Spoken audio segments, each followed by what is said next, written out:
Feliz Dia das Mães, mamãe linda, maravilhosa. Vocês são demais.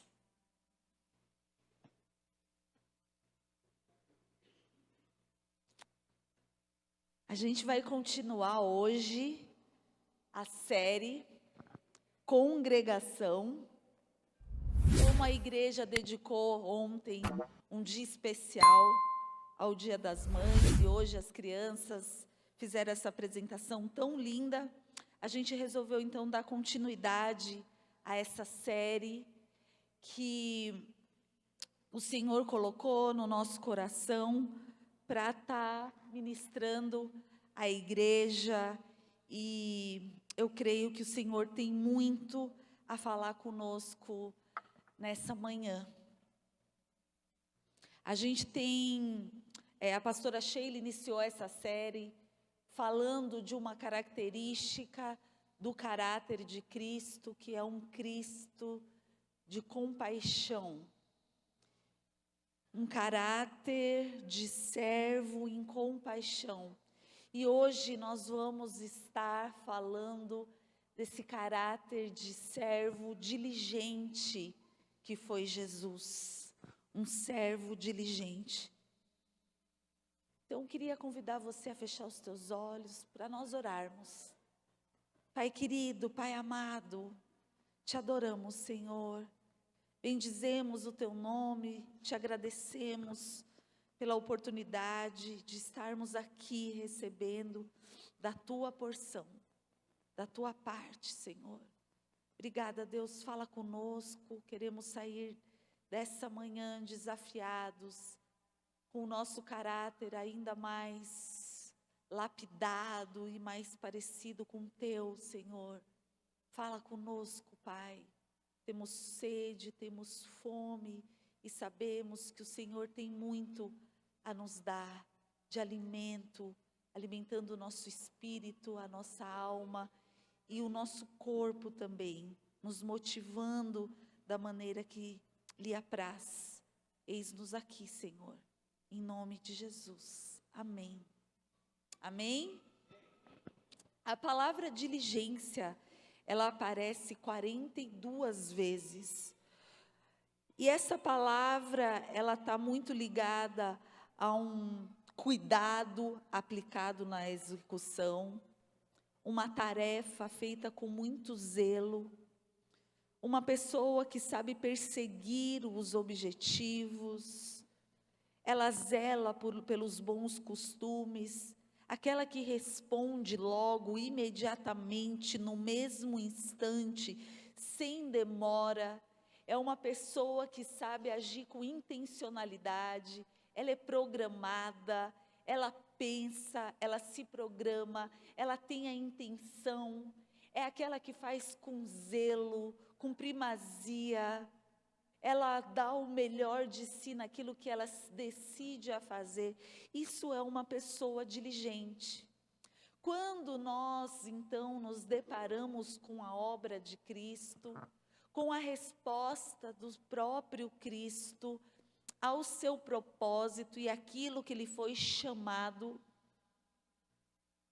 pelo Pai a cumprir, ele então nos mostra através do Evangelho o quanto ele foi diligente nessa resposta, o quanto Jesus, em toda situação, em toda conversa, em toda pergunta, em todo caminho, existia um homem que estava tendo uma intencionalidade em tudo aquilo que ele fazia.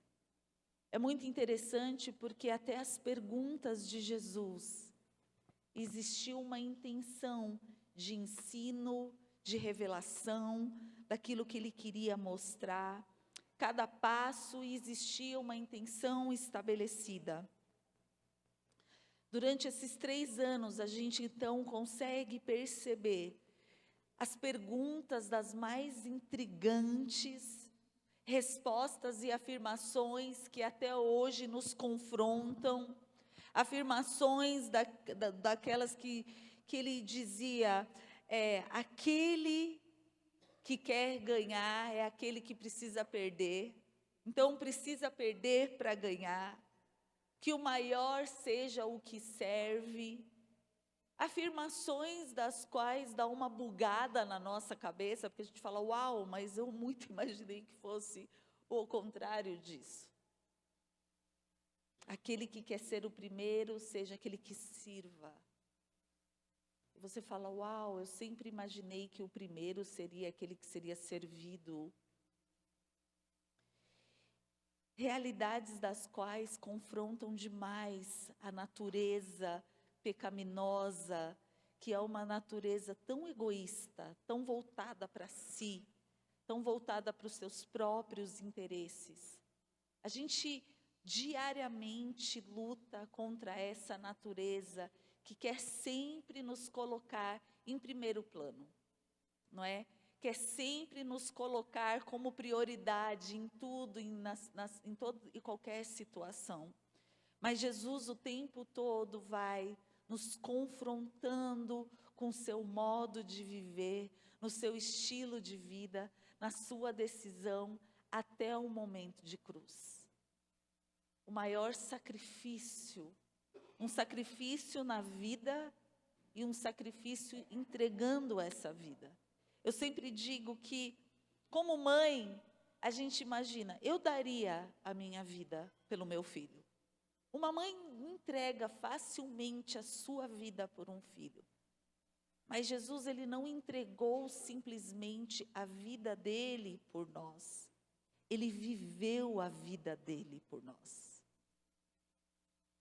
Foram 33 anos vivendo uma vida de inteira obediência e dedicação em amor a nós. Por mais que eu ame os meus filhos, não foi assim a minha vida inteira. Eu tenho falhas, eu tenho momentos egoístas. Por mais que a mãe seja do núcleo familiar, a pessoa que represente o maior altruísmo, porque a mãe, ela se entrega a uma relação, que essa relação de gerar, de ter, de sair de dentro de você um filho, é uma coisa de amamentar, é um amor que nasce por aquela criatura, que é um amor de abrir mão mesmo, é um amor que ele é muito intenso, ele é muito grande. O Senhor até usa essa relação e diz, mesmo que uma mãe te abandone, porque pode acontecer, eu jamais irei te abandonar. Ele pega ali o exemplo do amor mais supremo humano que possa existir, que é o amor de uma mãe para com um filho. Os pais amam, óbvio que sim, mas nós sabemos como é que é.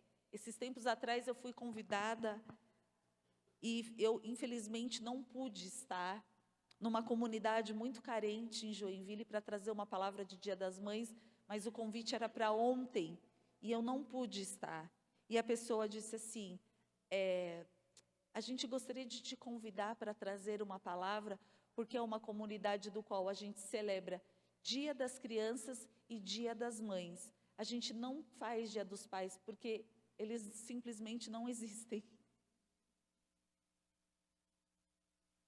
Eles não estão lá. A gente não tem essa celebração. Então, a gente sabe que é diferente com a mãe. Nesse quesito, amados, a mãe tem um amor e uma ternura e algo que é inexplicável. Ela precisa estar muito doente emocionalmente, psicologicamente, para realmente abrir mão de seu filho. Ou aquela que decide colocar para adoção, são mães que amam ao ponto de sacrificar, sabendo que ela não conseguiria dar aquilo que seu filho precisa. Geralmente, essa decisão é tomada dentro dessa perspectiva. E é uma decisão muito dolorida, dolorosa. Então, nós sabemos que esse amor, ele é profundo demais. não desmerecendo de forma alguma o amor do pai. Um pai presente faz toda a diferença.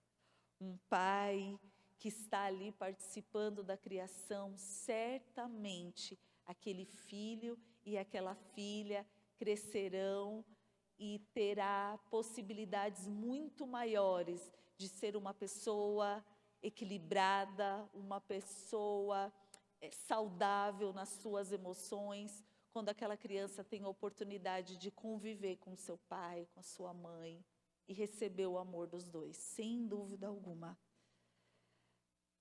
No livro de João, queria convidar vocês, no capítulo 4, nós vamos ler uma passagem muito conhecida, da qual eu até já ministrei essa passagem. Eu não vou me atentar a ler ela toda, mas é um encontro de Jesus ali com a mulher samaritana. É muito interessante porque esse encontro mostra alguns momentos de muita diligência de Jesus. Momentos dos quais Jesus precisava passar por Samaria, naquele caminho que ele estava fazendo com os apóstolos. E ele decide parar num poço.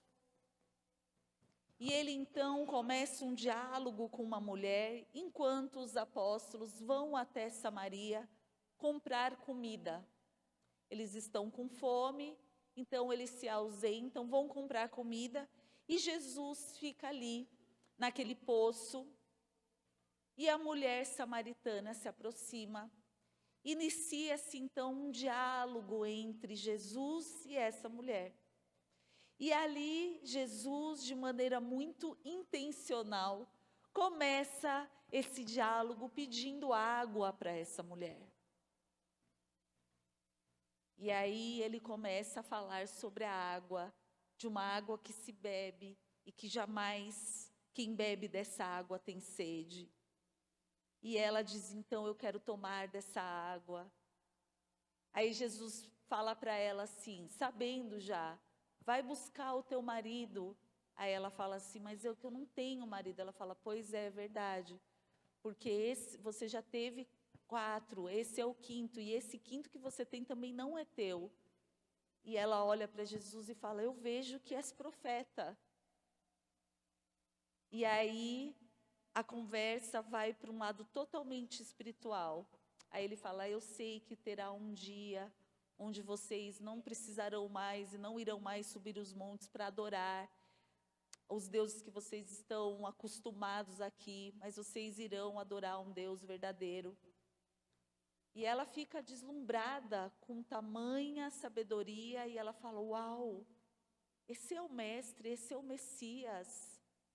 E essa mulher então vai para a cidade e começa a divulgar, a proclamar esse encontro que ela teve tão marcante na vida dela com Jesus. E ela fala, vocês não têm noção, porque tudo que ele falou sobre a minha vida, ele não tinha como ele saber.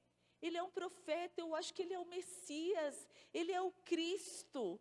E as pessoas então começaram a se achegar a Jesus e se aproximar de Jesus, e as pessoas começaram a crer, e a partir do versículo 39 do capítulo 4, diz assim, muitos samaritanos daquela cidade creram nele por causa do seguinte testemunho dado pela mulher. Ela me disse tudo o que tenho feito.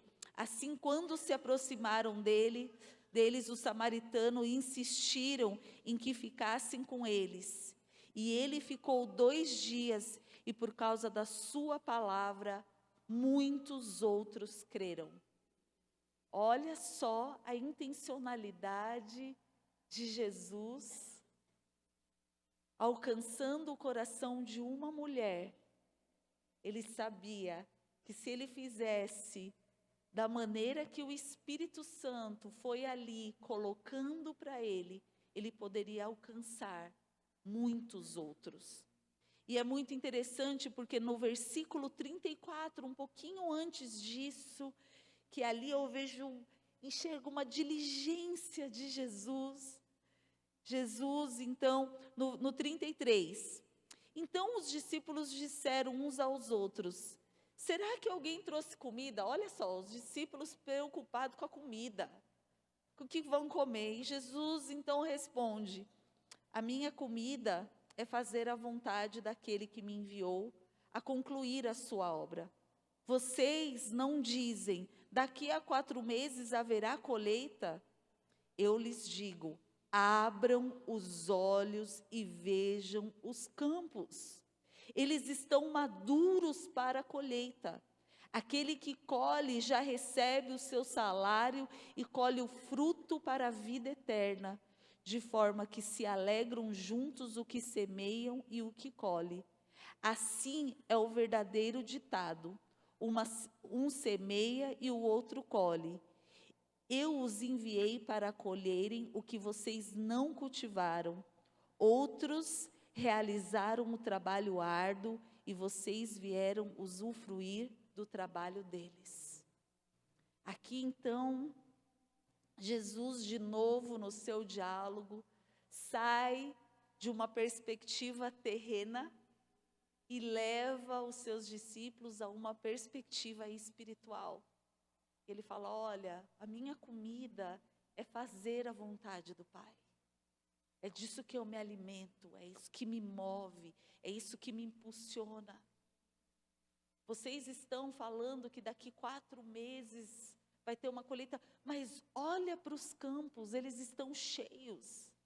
E ali Jesus quis trazer uma perspectiva de novo espiritual da realidade daquele povo que estavam ali, daquele povo que estava ali se achegando, daquelas pessoas que estavam ali, os samaritanos entusiasmados com esse testemunho dessa mulher que outrora era uma escória da sociedade, uma mulher que tinha uma fama ruim, uma mulher que resolvia ir no poço ao meio-dia, no pior horário do dia, para que não passasse vergonha, estivesse ali sozinha. De repente, essa mulher estava movimentando, estava causando em Samaria pelo nome de Jesus. E a gente então começa, e esse é um dos exemplos dessa diligência de que em todo passo que Jesus dá, Ele dá pensando em como alcançar, em como tocar, em como revelar o amor do Pai pelo próximo. É uma coisa muito linda isso, a diligência. Quando nós entendemos o compromisso que nós temos, a missão que nós temos, quando nós compreendemos e cai a ficha, independentemente, amados, daquilo que você pode imaginar como chamado.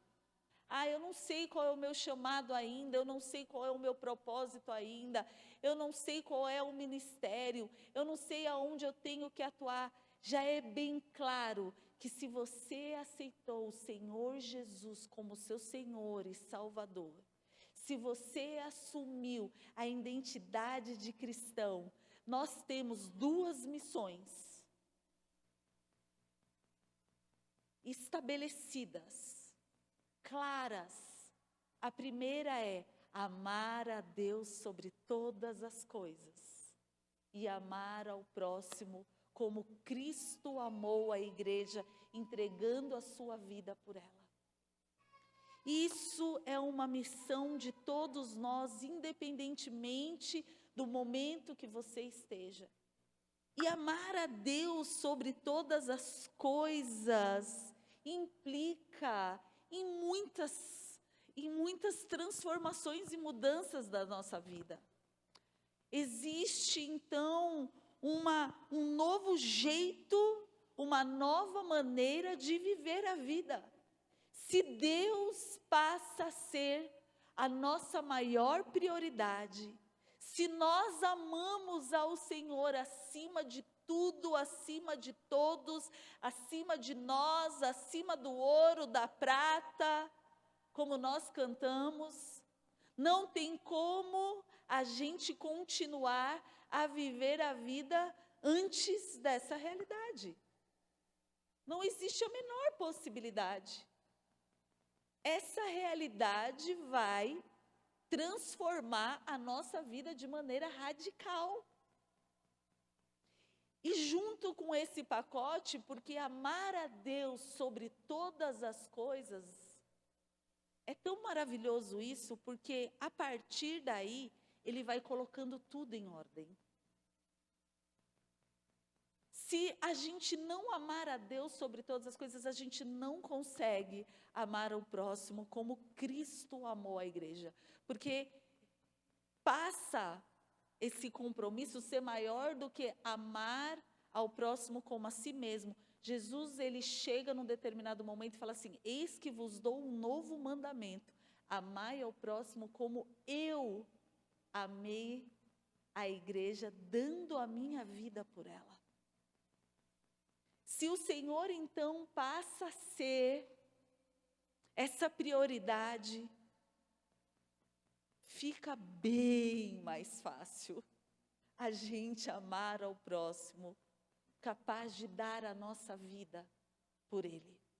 Se o Senhor não estiver nesse lugar, amados, a gente jamais vai conseguir o segundo. Há uma ordem, e essa ordem ela precisa ser estabelecida. E em nós precisa haver então essa intencionalidade de falar: o que eu preciso fazer para colocar o Senhor acima de tudo?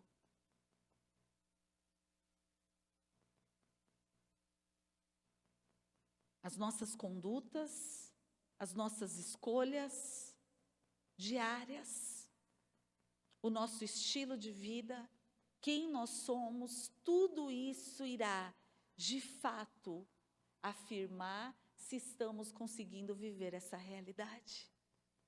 E a partir daí, não tem como a dinâmica do nosso olhar, a dinâmica da maneira como a gente passa a olhar ao próximo, ela muda completamente.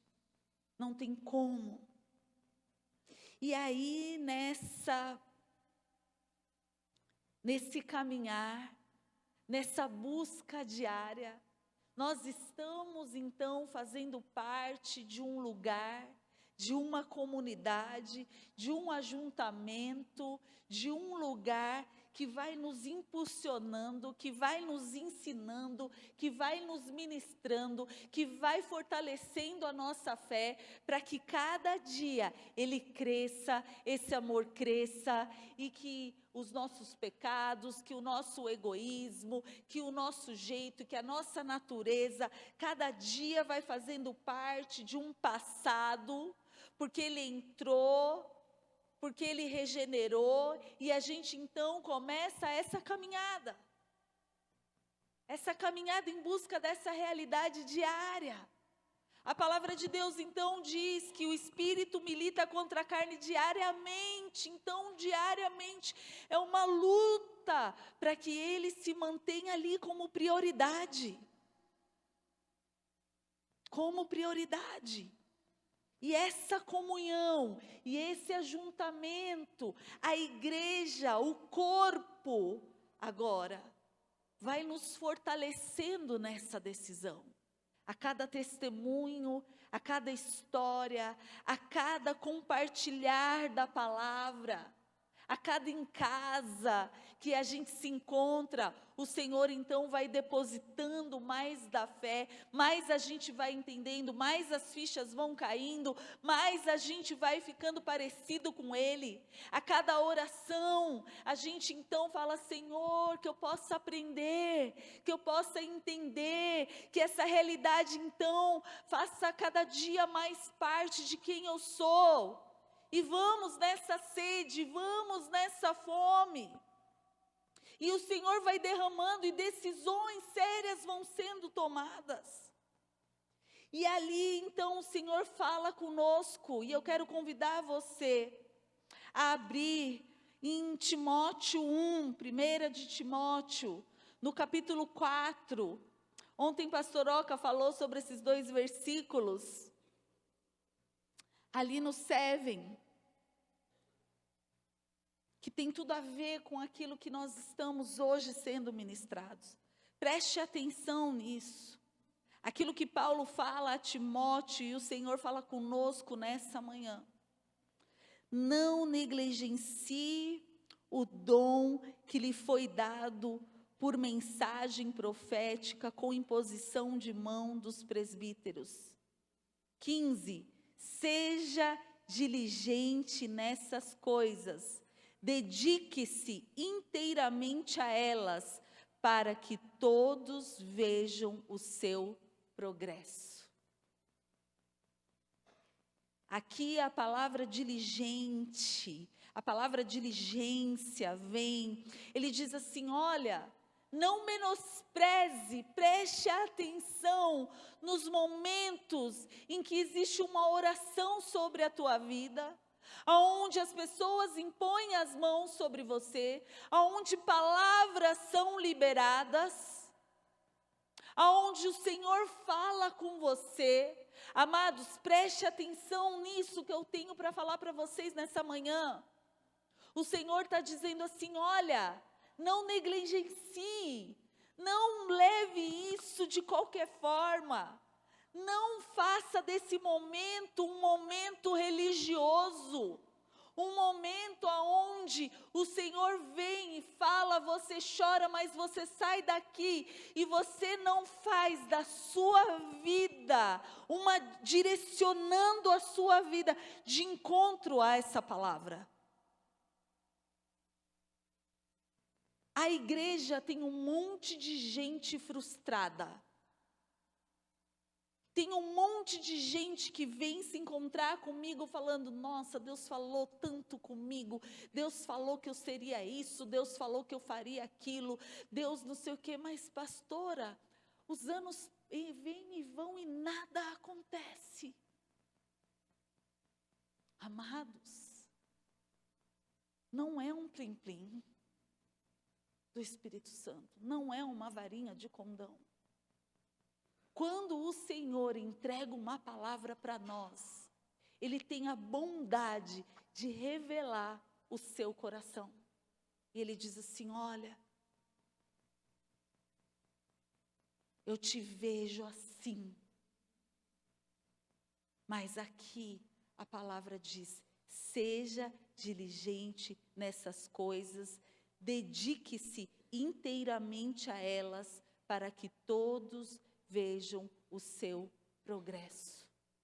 Há uma diligência, há uma intencionalidade da nossa parte em fazer com que aquela palavra se cumpra.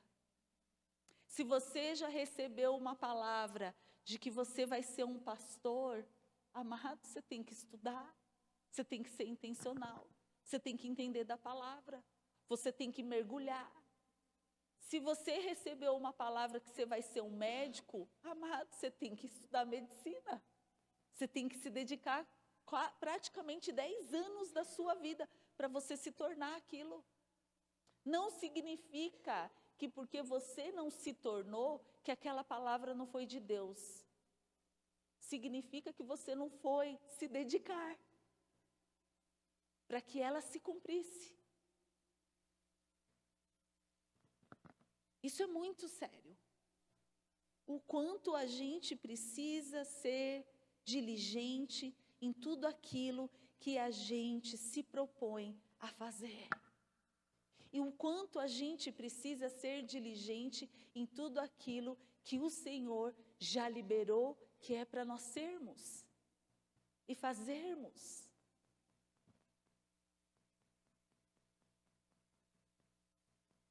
Senhor Jesus se dedicou pura e simplesmente em fazer a vontade do Pai. E hoje essa é também a nossa missão.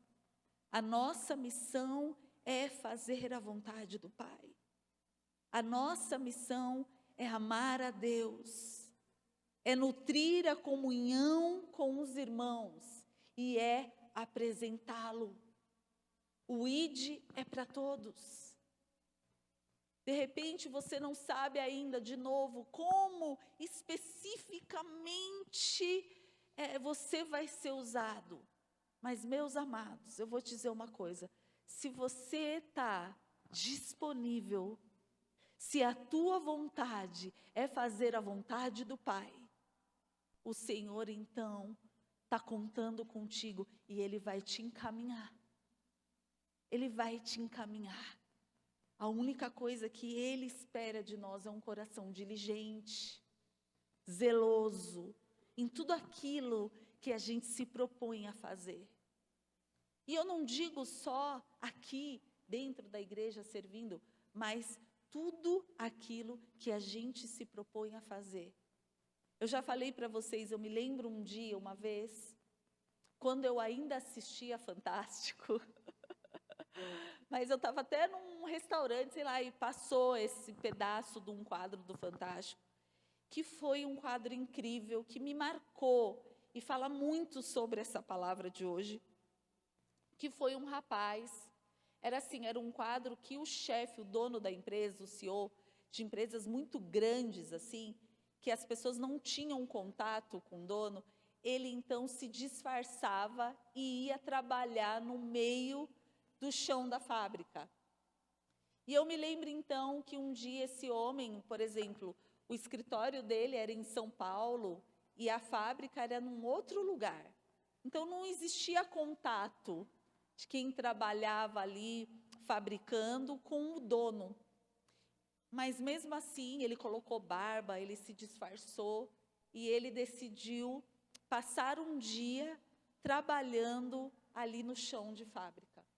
E ele conheceu um rapaz, e esse rapaz que trabalhava ali na logística de mudar as coisas, tudo que vinha de material, aí tinha aqueles, como é que chama, aqueles bobcat, né? Que pega assim os containers e leva para um lugar e tem que colocar tudo direitinho, tal. Então ele recebia, ele tinha que fazer essa logística de ir colocando tudo no lugar. E almoxerifado, isso, almoxarifado, isso. Uma empilhadeira, isso aí. Uma empilhadeira. Aí, ele trabalhava então com isso, dirigindo essas empilhadeiras e pegava essa carga e colocava tal. E o dono foi para lá para ser treinado por esse rapaz. E ele começou a dar muito trabalho, porque ele fazia que ele não entendia nada. E, na verdade, eu acho que ele nem entendia muito disso, era uma coisa muito mecânica. E o rapaz chegou para ele e falou assim para ele: olha, eu estou aqui para te ensinar, não se preocupa, a gente não nasce sabendo, assim, para o dono da empresa, a gente não nasce sabendo, eu estou aqui para te ensinar. O segredo de tudo é você fazer como se você estivesse fazendo para o Senhor. Ele falou assim para o dono da empresa: faça como se você estivesse fazendo para o Senhor. Essa é o segredo de você fazer bem feito. E esse rapaz, feliz, e trabalhando e fazendo, e aquele meio atrapalhado, ele ia lá com paciência, ensinava tal, que não sei o quê. Bom, acabou. O dia acabou, ele agradeceu, muito obrigado, tal, que nada, tal, que não sei o quê. Um super solícito rapaz, um querido. Passado algum tempo, mostra então, esse rapaz é chamado no escritório do chefe, do dono. Ele tem que viajar. Sério, o que ele quer? Aí parece, eles estão te chamando, o dono da empresa quer falar com você, tal, que não sei o quê. Aí ele vai, se arruma todo bonitinho, e aí ele entra no escritório daquele homem, que ele nem reconhece, porque aí ele já está todo bonitão, de gravata, terno, tal. E aí quando ele chega, ele fala assim: eu que te chamei, aquele, tá bom, tipo, sem entender muito o que ele está fazendo lá. E aí ele fala assim: eu queria dizer para você que você foi promovido e que a empresa vai pagar uma faculdade para você. Aí ele, sério, não acredito, meu Deus, que bom. E aí esse homem começou a chorar, a chorar. Foi a coisa mais linda, gente. E ele falou assim, eu sou aquele cara que você treinou e que você me ensinou, porque eu fui muito impactado com a maneira como você trabalha, a boa disposição, o teu humor, o teu otimismo, a tua predisposição. E eu comecei a chorar falando, Senhor, olha o teu servo, Deus, olha o teu servo. Porque ali estava na cara que era um crente, que era um crentinho, que ele era crente o tempo todo, dava para ver, e eu olhei aquilo, eu comecei a chorar, eu falei, meu Deus, que coisa linda, porque ele realmente tocou o coração daquele homem, do dono daquela empresa gigante ali na frente daquele menino, chorando, reconhecendo o valor daquele rapaz. Um rapaz diligente, um rapaz que entendeu que tudo aquilo que ele tinha que fazer e que ele fazia, tinha que ser como para o Senhor. E eu lembro o quanto eu fui ministrada pelaquela história. Eu falei, gente, que coisa linda, que coisa maravilhosa. E assim, amados, é a nossa vida. Assim tem que ser a nossa característica e o nosso caráter. O caráter de um povo diligente, que tudo aquilo que se dispõe a fazer, faz dando o melhor de si, servindo da melhor maneira. A gente também tem uma dinâmica, independentemente, isso é algo que eu queria abrir o meu coração para vocês. Às vezes a gente fica esperando ou achando que servir a Deus é quem está aqui, de repente, é quem está aqui ministrando. Mas a igreja, falando agora de estrutura, é um lugar aonde o amor de Cristo é manifesto de todas as formas. É um farol na cidade. A igreja é um lugar na cidade aonde é manifesto de maneira pública, de maneira em comunhão, onde há um conjunto de pessoas que se encontram, que amam o Senhor e quer fazer do nome dele conhecido aos 4 cantos da cidade. E existe todo um movimento, como ontem, que coisa mais linda, ver essa igreja lotada de mulheres. Mulheres que foram convidadas, que vieram pela primeira vez. Quantas mulheres ontem vieram me abraçar, agradecendo, felizes, porque estavam aqui, porque se sentiram bem, se sentiram acolhidas, se sentiram amadas, se sentiram especiais.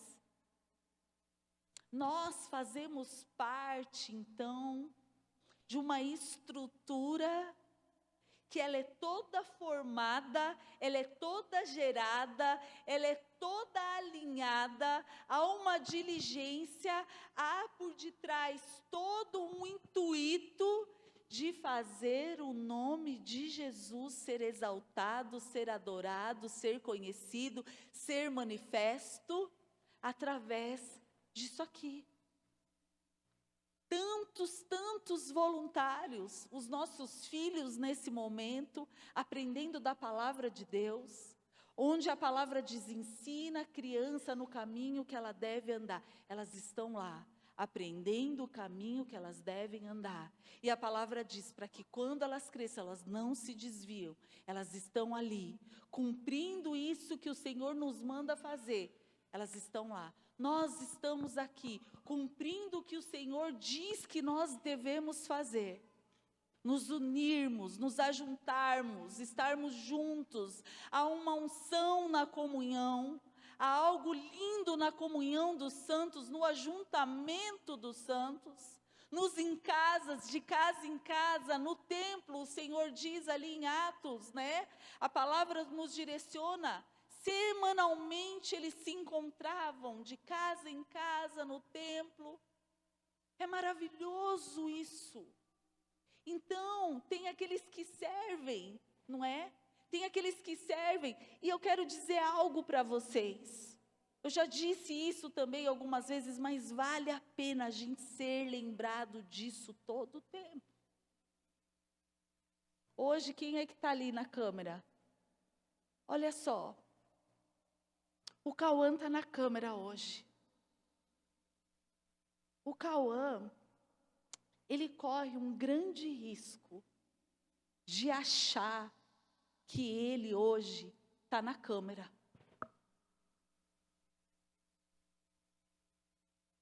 Ele corre um grande risco hoje de achar isso. Os meninos ali que estão na mídia, eles correm um grande risco hoje de achar que eles estão na mídia. Que eles estão ali cuidando do microfone, desse som, dessa iluminação, da letra. O Cauã corre o risco de achar que ele está ali e eu vou para lá e vou para cá, e a única coisa que ele tem que fazer é ficar com essa câmera para lá e para cá, me acompanhando. A Catri e o Alain, eles correm um grande risco de achar que eles estão ali, onde eles estão, para cumprimentar as pessoas e dar as boas-vindas para elas. Eu corro um grande risco todos os dias, quando eu cuido das mídias da igreja, de achar que o meu papel é cuidar das mídias da igreja. E ver se está colorido, bonito, se está escrito legal, se está um vídeo bem feito, se está uma foto bacana, se tem um conteúdo que as pessoas vão gostar. E assim vão todos os departamentos. A gente corre um grande risco de achar que o que a gente está fazendo é aquele serviço. Sabe por quê, amados? Não é. Não é. Nós estamos aqui. O Cauã está lá para fazer o nome de Jesus ser conhecido. Os meninos estão ali para glorificar o nome de Jesus, para que isso aqui possa funcionar e a palavra dele seja proclamada, para que as pessoas que estão em casa nesse momento possam ser alcançadas, para que o nome de Jesus nas mídias possam ser alcançados. Amados, vocês não fazem ideia do número de pessoas que a gente vai conversar, que entra nessa igreja, que a gente pergunta assim: oi, tudo bem? Você é novo aqui? Sim, sou novo. Como é que você chegou até aqui? E a pessoa diz: pelo Instagram. Pelas mídias. Eu comecei a acompanhar vocês, eu achei vocês, e eu falei: uau! Um dia desses conversando com um casal, e aí eu comecei a seguir, aí eu achei o canal de vocês no YouTube, assisti, eu falei assim: mas de que igreja vocês vieram? Vocês vieram de uma outra cidade? Porque eles falaram que tinham vindo de uma outra cidade. Aí eu pensei: então são uns evangélicos, uns crentes que já ficou procurando uma igreja. Ela: não, de igreja nenhuma, a gente nunca frequentou a igreja. Essa é a primeira igreja que a gente vem. Aí eu: uau, meu Deus. E aí fui para o trilho, para os novos, e conversando com, pelas mídias. Conversando com outro, pelas mídias. Aí depois eu soube de um outro casal, que eles, antes de pisarem aqui nessa igreja, eles maratonaram o nosso canal do YouTube e assistiram todas as palavras antes de pisar aqui. Falei: meu Deus do céu. A pastora Sheila falou assim: eles conhecem a gente muito bem já, porque eles já assistiram tudo. Aí eu falei: gente, vocês entendem que vai muito além. Vocês entendem que o nosso servir na casa do Senhor é um movimento totalmente espiritual? Movendo algo que é espiritual, fazendo um movimento espiritual, por mais, amados, que às vezes a gente corre o risco de achar que é técnico, que é terreno, que é para alguém. Eu vou dizer algo. Se é para alguém, aí fica muito complicado realmente. Se você serve para ser reconhecido por alguém, aí você pode realmente se frustrar. Mas se você entende que cada um aqui tem colaborado, contribuído, para que o nome do nosso Senhor Jesus seja espalhado, seja distribuído, se faça conhecido. Ah, meus amados, como requer da nossa parte uma diligência. Como requer da nossa parte uma autogestão para que a gente possa entender.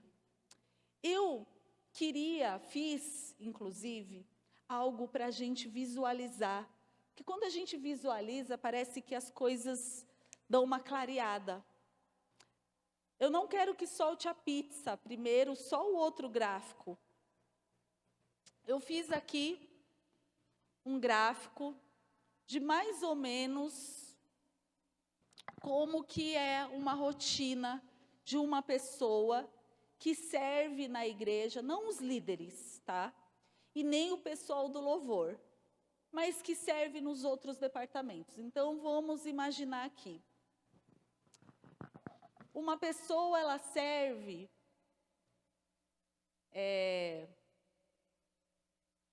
Não, vamos lá. Ela está no culto 2 horas por semana.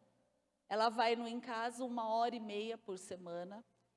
Nesse devocional de 30 minutos por dia, eu assim quero muito acreditar que no mínimo as pessoas façam isso. Eu quero muito acreditar.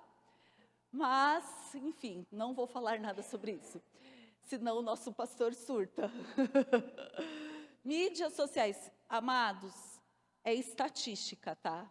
Um brasileiro fica, em média, isso é ainda é um mínimo, tá? 2h30 ele gasta de mídia. TV, 1 hora. Lazer, 2 horas por semana, 12 horas por semana, que significa ali no sábado, num domingo, 6 horas, né? Fui também, acho bem real isso. Trabalho, aqueles que não trabalham demais, os workaholics da vida, 8 horas por dia. Dormir, aqueles que querem manter uma vida regrada e tal, dormir 8 horas por dia. Esses outros dá mais ou menos umas 5h30, né? A gente não colocou aqui os outros. Dá umas 5 de tudo, né? E ali está o servir, 4 horas por mês. Isso significa que o servir na igreja agora, aqui, na igreja local. Se uma pessoa está na escala 1 vez por mês, na verdade isso diminui. Se ela está na escala 2 vezes por mês, ela então vai servir 4 horas por mês. Então aqui, exceto os levitas, que a gente pode dobrar esse tempo, porque eles ficam muito mais, né, no mínimo. Mas assim, vocês estão falando isso, levitas, mas daqui a pouco vocês vão entender que se fosse 3 vezes mais que isso, vocês vão entender a porcentagem disso aqui, tá? Então, vamos ver em porcentagem na pizza, o que nós vamos ver aqui?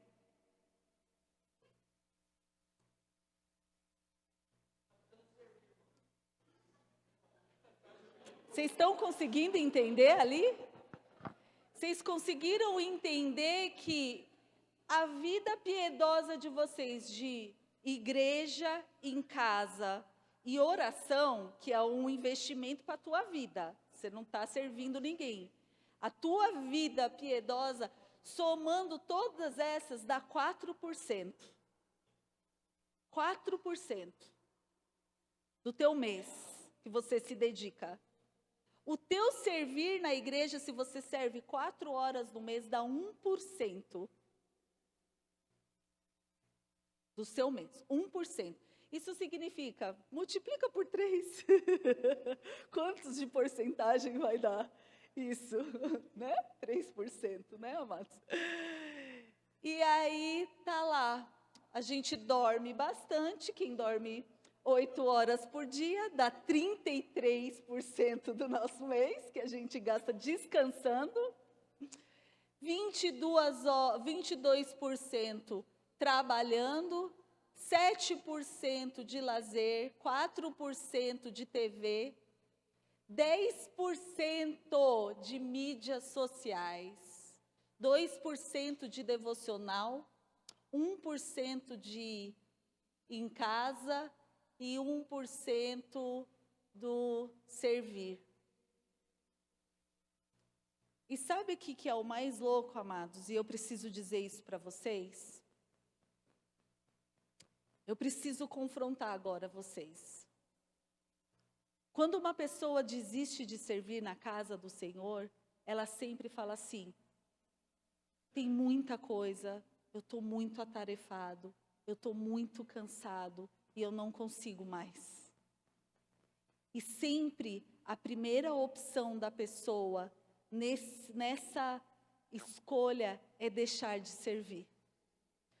Aí a minha pergunta é, olhando para essa realidade, será mesmo que é isso que está te fazendo ter uma vida exausta, exaurida, cansada?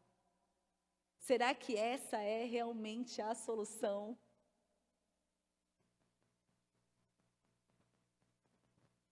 Será que é isso? Será que as nossas prioridades, quando a gente olha para essa pizza, a gente olha para isso? Eu gostaria que vocês até tirassem fotos, que vocês meditassem nisso, que vocês olhassem para essa pizzazinha e falassem assim: meu Deus, eu preciso mudar esse gráfico.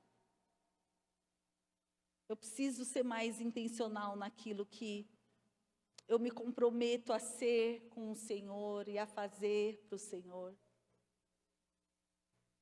Foi muito chocante até para mim e para o G quando a gente fez esse gráfico. Porque eu comecei de uma maneira muito despreendida. Foi ontem, eu secando o cabelo, eu parei para pensar, falei, gente, eu vou fazer um gráfico que eu consegui entender. E foi muito chocante quando veio essa realidade de informação. E pode ser que os líderes, eu sei que eles se dispõem mais do que isso em devocional, em encontros, em ligações. Eu sei que há um dispor muito maior de tempo, mas ali é um gráfico de uma pessoa ordinária, assim, no sentido de que vem à igreja e serve em algum departamento, ainda não tem uma liderança, exercendo um papel de liderança.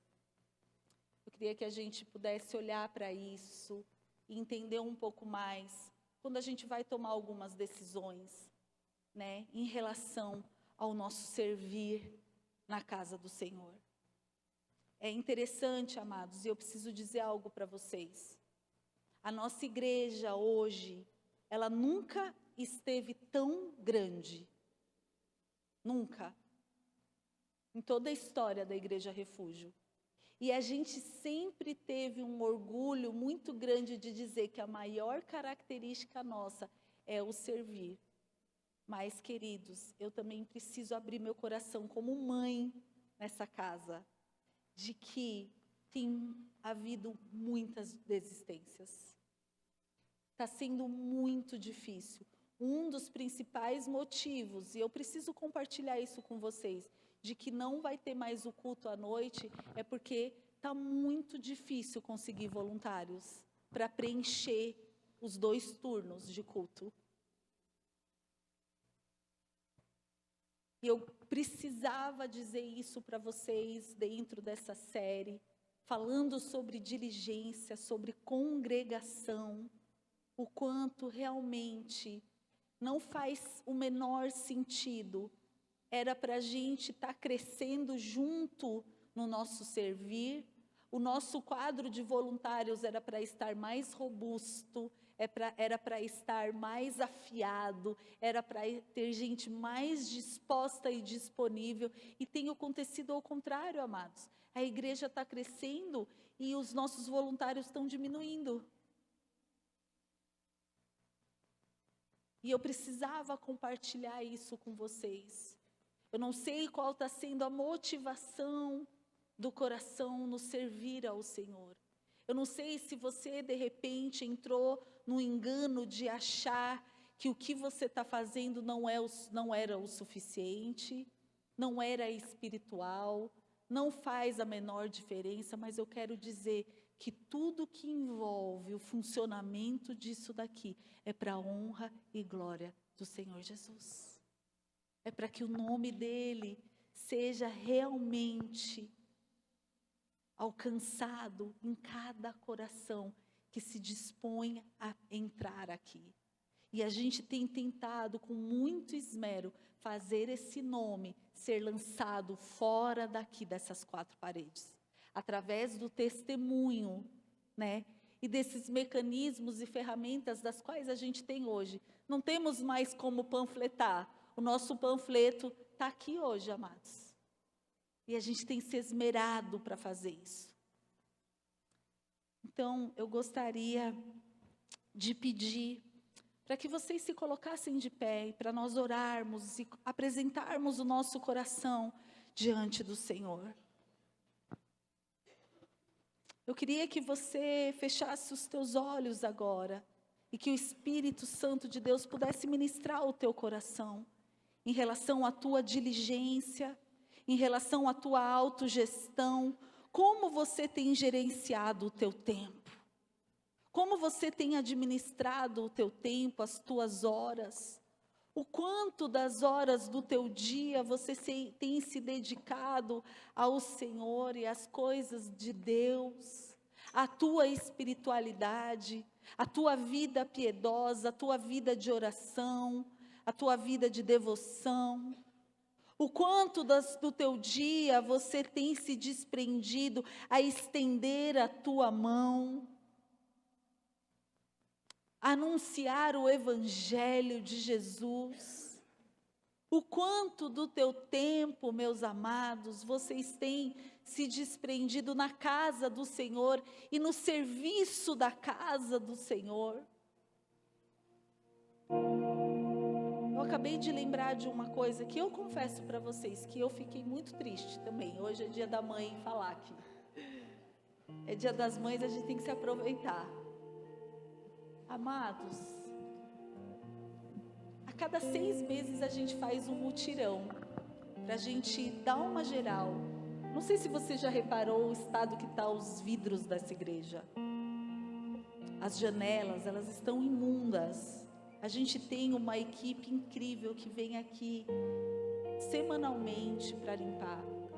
Mas essa é a nossa casa. Sabe quando a gente tem a casa que a mãe às vezes estabelece um dia de uma limpeza geral? Que aí ela convoca todo mundo para levantar tudo, sofá, cadeira, mesa, tapete, pôr para lavar, e é aquele auê. Então, sábado que vem é esse dia nessa casa. Quando foi perguntado, e o pastor Valdir perguntou, quantos estariam dispostos? Quantas pessoas já levantaram a mão?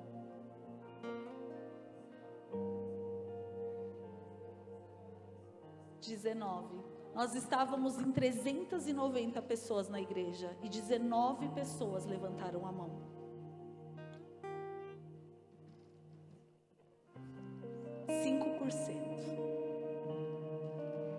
Sabe, amados, é a nossa casa.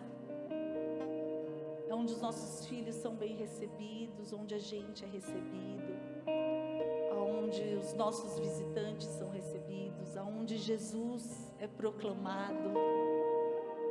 É onde a gente se encontra e a gente tem 2 horas de refrigério na nossa semana. Quantos aqui, quando chegam aqui de domingo, saem daqui realmente tocados pelo Senhor? É um lugar onde a gente se encontra com o nosso Pai, a nossa casa.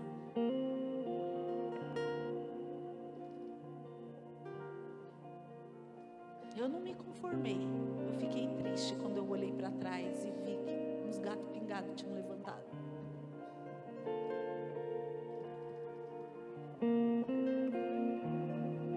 Vamos orar. Pai querido, Pai amado, nós te amamos. Obrigado, Jesus, porque o Senhor é diferente da gente. E o Senhor é tão diligente. O Senhor pagou um alto preço em amor, em devoção, em obediência pelas nossas vidas. Forja, Senhor, o nosso caráter, para que a gente possa, Pai, ser diligente nas nossas decisões, no nosso estilo de vida, nas decisões diárias, nos detalhes, naquilo que a gente vai gastar a nossa vida. Nós oramos e cantamos hoje, que gastaremos a nossa vida para te coroar.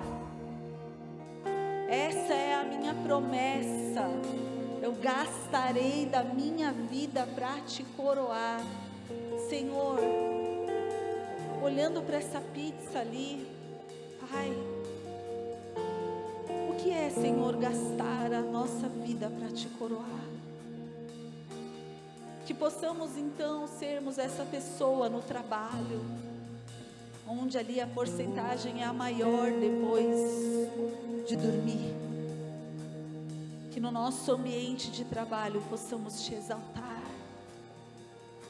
Que em cada encontro, em cada tempo, cada momento, Senhor, que eu sentar no sofá da minha casa, que eu tiver um tempo, Senhor, de assistir alguma coisa, que seja para glorificar o Teu nome. Que no tempo de lazer com a família, que seja um tempo saudável, aonde a Tua presença eu manifesta no amor, na prioridade, em amar, em depositar aquele tempo de qualidade para os filhos. Que o Senhor seja exaltado nesse tempo. No momento que estivermos, Senhor, nas mídias, que possamos, Senhor, estar conectadas às pessoas que têm aquilo de bom e proveitoso para falar nas nossas vidas. Que possamos buscar, Senhor, em toda e pequena decisão, crescermos naquilo que o Senhor deseja que sejamos. Que possamos ser intencionais nessas escolhas. Que possamos gerir e gerenciar o nosso tempo, Pai, priorizando o Senhor em nós, a Tua presença em nós. Nos ajuda, Senhor, a sermos diligentes com a nossa vida, Senhor. Porque Deus, a partir do momento que temos uma percepção, uma realidade de eternidade, a gente entende que a gente só tem 5 minutos nessa vida. 5 minutos. E eu te peço, Pai, que sejamos diligentes nesse breve tempo que nós estamos aqui, porque são 5 minutos, mas Ele determina muita coisa, de como será, do que virá. Nos ajuda, Senhor, a escolhermos as melhores escolhas, a vivermos da melhor forma, a gastarmos verdadeiramente os nossos dias para te honrar, para te glorificar, para te exaltar e fazer do seu nome um nome conhecido, exaltado, glorificado, honrado, Senhor, com aquilo que somos, com aquilo que temos, da maneira que respondemos, da maneira que andamos, da maneira que caminhamos, da maneira que, Senhor, nos portamos, da maneira que pensamos, da maneira que reagimos, da maneira que agimos. Oh Deus, nos ajuda, Senhor, nos ajuda a sermos a melhor versão de nós mesmos. Em nome de Jesus, Espírito Santo de Deus, eis-nos aqui, nos molda. Somos barro, queremos ser barro nas mãos do olheiro e desejamos ter a forma, o jeito, a profundidade, a largura que o Senhor, que é o oleiro, deseja. Faz de nós, Senhor, o teu querer e o teu efetuar, Pai. Que sejamos sensíveis à tua direção, que sejamos sensíveis à tua voz e que ela governe, direcione, dirija a nossa vida, em nome de Jesus, em nome de Jesus. Amém, amados? Essa é a tua oração nessa manhã. Vamos então, que você, de maneira intencional, possa cantar essa música com entendimento daquilo que você está propondo para o Senhor, dessa tua proposta. O Senhor leva a sério, amados, a nossa oração, a nossa canção, em nome de Jesus.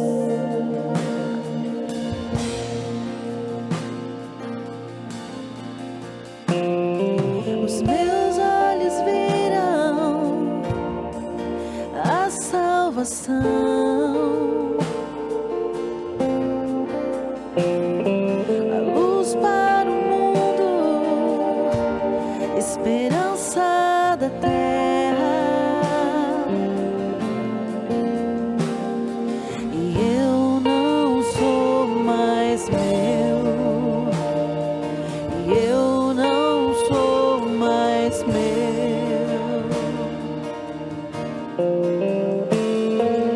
Cristo, tu és a minha porção.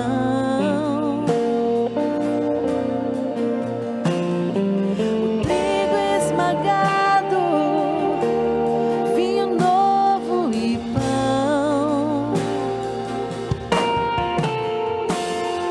E eu não sou mais meu, e eu não sou mais meu. Vamos lá, essa fome Que me faz cantar, essa sede que me faz beber. És o nome que escuto ao deitar, e o olhar que vejo ao amanhecer. E essa é a minha promessa: eu gastarei minha vida pra te coroar.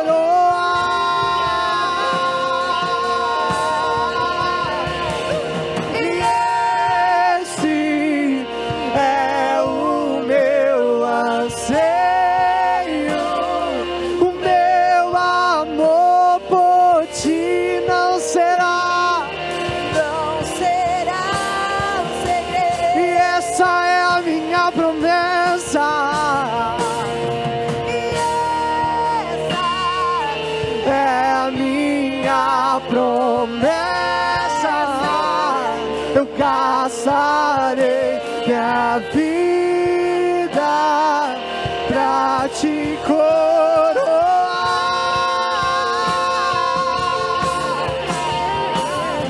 E este é o meu anseio, o meu amor por ti não será um segredo. Amém.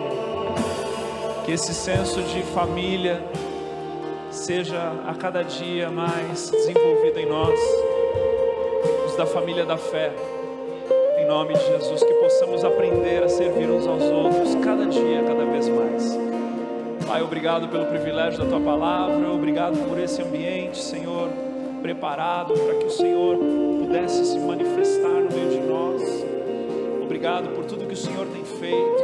Obrigado, Deus, pela Tua palavra que nos aponta a direção, que despedaça o jugo, que dá para nós, Senhor Deus, um rumo certo, Pai, para nosso coração, para nossa vida de fé, para tudo aquilo que diz respeito à Tua obra em nós. Então que essa semana, Deus, seja uma semana de refletirmos na diligência para com todas as coisas das quais nós estamos envolvidos, para com todas as coisas das quais nós dissemos sim, para que o nosso sim não seja só um sim, mas que o nosso sim seja diligente. No nome de Jesus. Amém e amém. Que Deus te abençoe. Uma boa semana. Feliz Dia das Mães. Aproveita a tua família. Um beijo.